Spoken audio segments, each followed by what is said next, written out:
Hello everyone, welcome back to the channel. Today I will be giving you guys my predictions for UFC 320 Ankaleav vs Pereira 2. I'll be honest, I think this is a pretty easy card to predict. I don't think there's a lot of super surprising outcomes that will be on this show. I think, I have a pretty good idea of how this card's gonna go down, man. So let's get right into this, man. Starting from the early prelims, working our way down to the main event. So I fix my hair. Does it look like that, bruh? Does it look like that? Anyway, let's get into this card, man. First up, no fucking around here. First up, Veronica Hardy versus Brogan Walker. I'm gonna have to go with Veronica Hardy on this. I'm gonna go with Veronica Hardy to open this up. I do think Brogan is a tough competitor, but she's 37. She's 36. Sorry. And I just think Hardy's going to be able to win via decision with kind of a strong pressure mentality, throwing a lot of punches, keeping her backing up against the cage, defending any takedown she gets thrown at her. I just think that's the kind of Veronica Hardy way. So I have Veronica Hardy to win this first fight. Up next, Brahimaj versus Austin Vanderford. I'm going to go with Austin Vanderford here. I think that Vanderford will win via the grappling. He is a little bit chinny and he has some poor striking here, which maybe Brahimaj can take advantage of. But, watching Ramiz lose to Garimbo by being clinched up against the cage a lot, it just doesn't strike me as the kind of guy that will do well enough against someone who's fought for a Bellator title. So I'm gonna pick Austin Vanderford here to win via the grappling here. Up next is Punahele Soriano versus Nikolai Veretennikov. Veretennikov is someone that's he doesn't really have a lot of fight IQ. I don't think he's he has that in his head. He doesn't really have a lot of wrestling ability, and I think Soriano will be able to defend the takedown and mix in the wrestling. He'll be able to outdamage him as the fight goes on. So I'm gonna pick Punahele Soriano to win this fight. Up next, I can't believe he's actually this high up on a card, man. I thought he'd at least get a main card on a fight night status, but it's Patchy Mix versus Jakub Wiklacz. I'm gonna go Patchy Mix here. I think Mix will he'll be beat in the striking. I think he will get outboxed by Jakub, who does look pretty good, but he's gonna land the kicks. He's gonna throw some knees, which will land. He's gonna throw the jab, which will keep him at bay. And Wiklacz does have decent grappling, but he can be sloppy when he's applying pressure. So I think Mix will find ways to take advantage of that and just kind of look for good counter punches and good maybe counter submissions and takedowns and such. So I'm gonna go Patchy Mix to win this fight. Up next, Macy Chiasson versus Yana Santos. Already, this fight, I'm recording this, they've weighed in. Macy Chiasson is already overweight. So that's a real good look for her. I'm going to go with Chiasson to win this anyways. I do think she just completely outstrikes her and it's better grappling. And, Yana Santos in 2025, she just isn't the same fighter she was in 2017, I don't think. So I'm just going to go with Macy Chiasson here. Pretty cut and dry on this one. What's not cut and dry, as we move on to the actual prelims here now, is Daniel Santos versus Ju Sang Yu. I'm going to go with Ju Sang Yu on this one. I think, what we've seen from him so far, and not just in his UFC fight, but also on where he was before, Yu is a good counter puncher and is able to lure his opponents into a false sense of security, which I do think is something Daniel Santos will fall for. But Santos does have some pretty decent grappling, but has only been able to get some slight wins over people in these last few fights of his. That being said, though, he is explosive. He does apply pressure pretty well, but he's not necessarily going to be outstriking Yu. So I just think that Yu's going to be able to take advantage of that. He's a good range fighter. He'll keep backing up. He'll keep drawing him in and then throwing these counter punches, throwing these counter strikes that will the quick left straight and then right hook. I think he's going to do really well here. I think the jab's going to be really effective for Yu in this fight as he's backing up. So I'm going to go with Yu on this one. I don't love the pick though, I'll be honest. I do see a way Santos could win this. Maybe Yu just isn't active enough to be able to get the judges on his side here. So I'm still going to go with Yu though. I do think Yu wins this, but I'm nervous about this one. Up next we have Farid Basharat versus Chris Gutierrez. I'm gonna go with Fred Basharat on this one here. I'm not terribly excited for this fight. I do think it's a bit boring on paper. I think Gutierrez is a pretty low output fighter, as good as as good as he is with that kind of thing. He'll throw the leg kicks, which may do damage, but I think he can get taken down pretty easily and doesn't really do anything once he is taken down. So I see Basharat doing a bit more. He'll mix in the moves a little bit. He'll have a wide variety of strikes he'll throw at him and moves in general. And I think he will get the takedown and land him for an easy 30-27 unanimous decision win. I don't expect a lot of output from either of these guys though, so hopefully they can get some stuff going here. I don't heavily rate Fred Basharat. I don't think he's like an up next fighter or anything like that from what I've seen so far. So, but a win over Chris Gutierrez is really good. So maybe like this will mean something for him and showcase. Maybe he'll showcase a bit more moving forward. Up next, Edmund Shahbazyan versus Andre Muniz. This one is like the toughest one to pick out of all of them. I'm scared of this man because Edmund Shahbazyan, right, is like the kind of fighter where if you were to like rank all the middleweights like from like best to worst. You would have to put Shahbazyan in like three times, bro. You'd have Shahbazyan round 1, Shahbazyan in round 2, and then Shahbazyan in round 3, dog. I don't know what the fuck this guy is, but like he's like when he's in round 1, he's one of the best middleweights on the planet. But as soon as he gets to round 3, he's so what's the word? Fucking like easily up. He can so easily just be caught in a submission, and then fucking tapped out. So, and I worry about that with someone like Andre Muniz, who is older, but he could use the grappling, and he applies pressure really well in the third, which is how he beat his last win. I can't remember who his name is, Ju Young Park, I believe. So that has me worried. With that being said, though, I still will go with Edmund Shahbazyan. I don't want to overthink this one. I think he will just, he'll get in there. He has better striking, he's quicker, and he's more powerful. I think he'll be able to get the job done in the first round. If he does not get this in the first round, though, I don't think he wins this fight. I think, the more time goes on, the better this will favor Muniz. So I'm going to pick Edmund Shahbazyan by first round finish. And if he doesn't get that first round finish, then Muniz is going to win. So hoping Shahbazyan wins this next wins. I hope he does win. I hope I'm right. Up next, Atibia Gautier versus Tristan Vines. Before you guys go to sleep tonight, I want you to say a little prayer for my man Tristan Vines here, because I think this man is walking into the cage tomorrow and is going to get absolutely wrecked. It's going to be a disgusting first round KO by Atibia Gautier, man. When you're coming in here on a 4-day notice to fight Atibia Gautier, like what he's just one of those guys, bro. Did you not see his last fight? Jesus, man. I hope they start giving Gautier better opponents after this fight. I think he's middleweight's a deep enough division, dude. You could give him like fucking like RoboCop, honestly, and he'd probably do pretty well against someone like that. Maybe that might be a bit of a jump, but still, you can find someone like within the fucking ranks of middleweight, dude. There are lots of people that he could fight. But yeah, I think Gautier gets this easily wins this. If he doesn't, I don't know what to say about him, man. Up next, starting off the main card, is Joe Pyfer versus Abus Magomedov. I'm going to have picked Joe Pyfer here. I think Pyfer is a good grappler. He's going to look visibly better as the fight progresses compared to Magomedov, and he's going to land the bigger shots, mix in the grappling. He's going to look, all around well throughout the entire fight. I think the problem with Abus is that he tires pretty easily and looks visibly tired throughout a lot of his fights.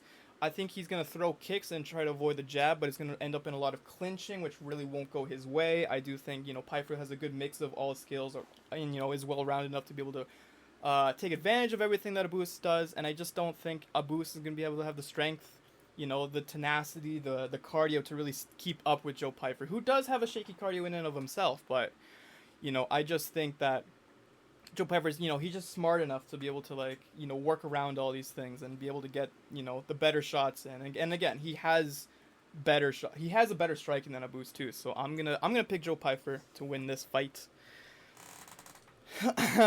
Second match on the main card, Josh Emmett versus Yusuf Zalal. Ooh, this is interesting. This is an interesting one. I'm gonna pick Yusuf Zalal to win this. I don't say this with total confidence, but I do say it with a little bit of confidence. I think, when you compare it to, the Calvin Kattar performances, and, some people are like, oh, it wasn't that crazy performance. It was, but, He did do a lot of running. I don't heavily rate that about him. When you're running against Calvin Kattar, like in the year of our Lord 2025, it's not a good look, man. So, I, despite that, I think Zalal will do just enough. He's gonna throw the jabs and then run. He's gonna guard the head strikes really well from Emmett. He kind of needs to in order to survive this fight. But I do think he will do that and get the win over Josh Emmett, probably via decision. I could see a finish, maybe. Emmett. The thing with Emmett though is that he can mix in the wrestling. He has good pressure and blitzes really well. So I think he needs to land heavy strikes in order to win this fight. I do think if he is gonna win this fight, it will have to be by finish. I think if this goes to the full distance, I do think Zalal will get the win here. So he needs to get through Zalal's guarding of the head. He needs to try to catch him. Like I said, in the blitz, hopefully he can find a way. But I do think Zalal's going to put in a lot of effort to avoid a situation like that, like the Bryce Mitchell fight. So I just see Yusuf Lau being a bit more smart, being a bit more careful and wary about where he is and how he's throwing strikes and where the strikes are coming at him. So I'm going to go with Yusuf Zalal for this fight. Whew, feature fight of the night, though. Jiří Prochazka versus Khalil Rountree Jr. I gotta tell you, man. And this is for all the people that, I watch MMA with, too. You guys know who you are. Prochazka is easily my favorite fighter on the roster right now. Easily, dude. There's not, every single time I watch this guy fight, it is the most exciting, entertaining, on the edge of your seat type of fight. Nothing gets me more hyped than a fucking Prochazka fight, and I don't think this will be any different. I'm going to go with Jiří Prochazka to win this fight. I think Prochazka will force a brawl. He's going to be super unorthodox. He's going to be throwing some crazy counter strikes that Rountree just will not see coming. Mixing in with the knees and elbows in the clinch, dude. Rountree, as good of a fighter he is, I just don't think he has the head movement that, if you look at someone like when he fought Rakic or when he fought Jamal Hill, the ability to really step back and move out of these strikes that Prochazka is throwing at him. I think Rountree's gonna just, is a bit more heavy set, he just has a heavy mass. He just kind of likes to stand there and eat some of those shots, which I think is kind of a disadvantage for him. He just doesn't really have the speed and agility to avoid a lot of the counter punches that Prochazka can really throw at him. I think, throughout the fight, he will be trying to swing big and he will miss a lot of shots, which will also not help him towards his case against trying to go against Prochazka's counter punching. I do think Prochazka will find a lot of counter jabs throughout this entire fight. I also think Rountree has a bit of a cardio that won't last as long. I think he's gonna get tired pretty quickly. I think maybe he will do well in the clinch. I think maybe he'll find some uppercuts to his strength. But again, you have to watch out for those big knees and elbows from Prochazka. So I'm gonna pick Prochazka to win this fight here. I do think both guys will probably get knocked down at some point. Either knocked down or Rountree will be really, really hurt. Like I said, he's not really easy to get a knockdown on Khalil Rountree. So he might just have him backed up against the fence a lot. And just, he's going to just be eating strikes. He's going to be throwing his, he'll just be eating strikes against the fence. He'll probably throw something else to try to, as a last gasp. And maybe catch Prochazka somewhere. I could see Prochazka just getting caught with a heavy, fucking overhand right. Puts him down, but I do think both guys will probably get knocked down. In this fight, I do think he will get knocked down. Or at least Rountree will be backed up and, visibly hurt. So I'm going to pick Prochazka to win this fight. I am so fucking excited for this fight, dude. It is insane how excited I am for this. Up next, though, as I take a little break. Whew. Shit's exciting, man. This is a good card. This is a very good card. But up next, we have Merab Dvalishvili defending his UFC Bantamweight Championship against Corey Sandhagen here. I'm going to have to go with Merab.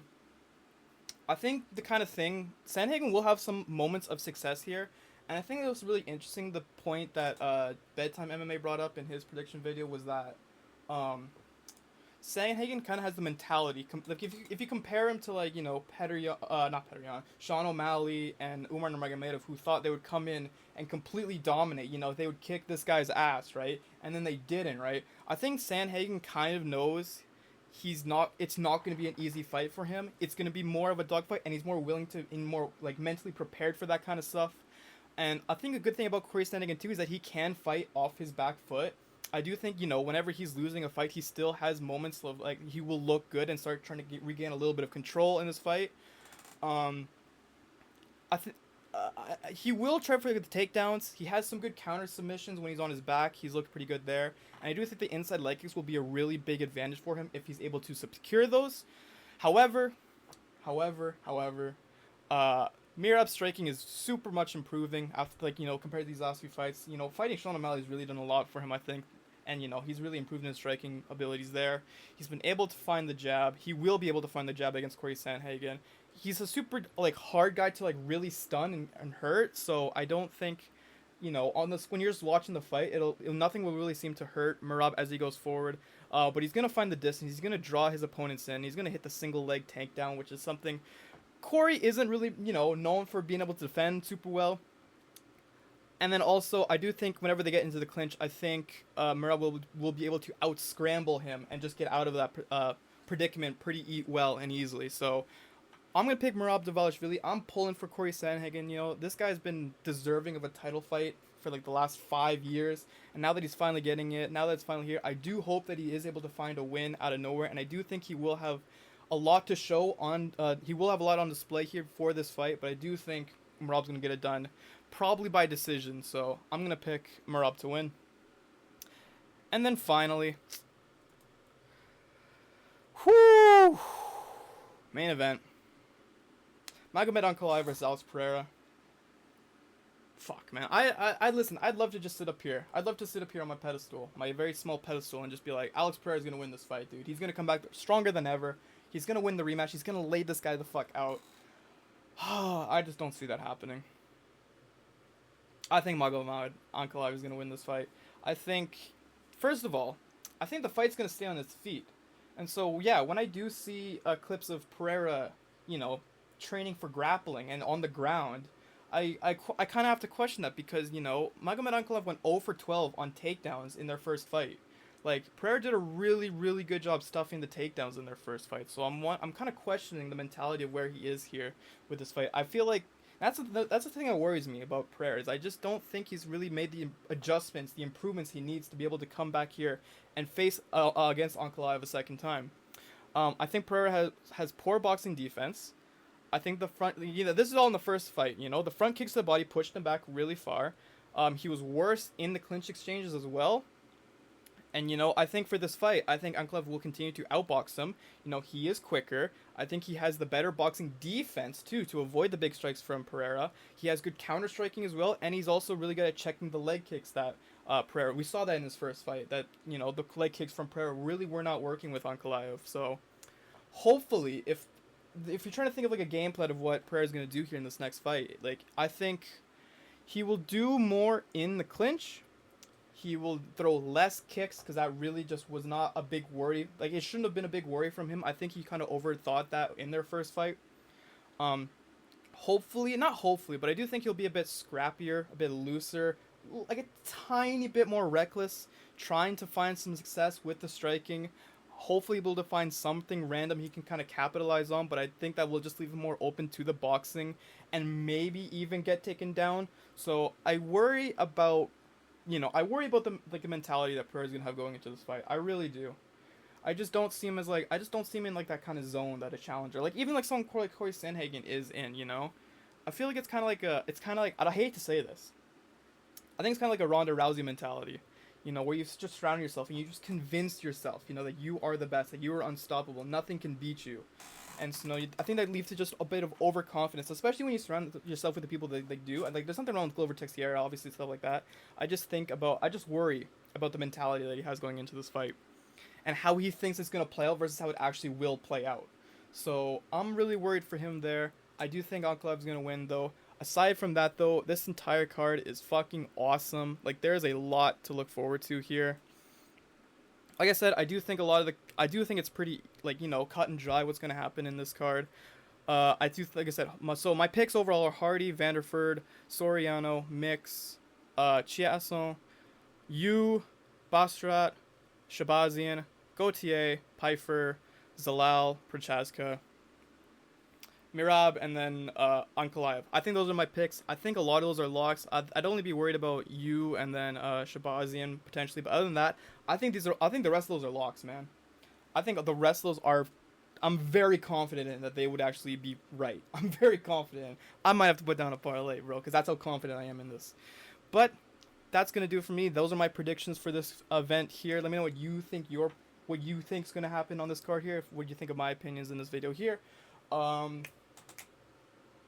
of my other contents, my reviews and reactions. Here's a video YouTube thinks you'll enjoy, and then you can subscribe right here. Leave a like if you enjoyed the video, subscribe if you want to see more from me. But that's going to do it for me. I will see you guys in the next video. Goodbye.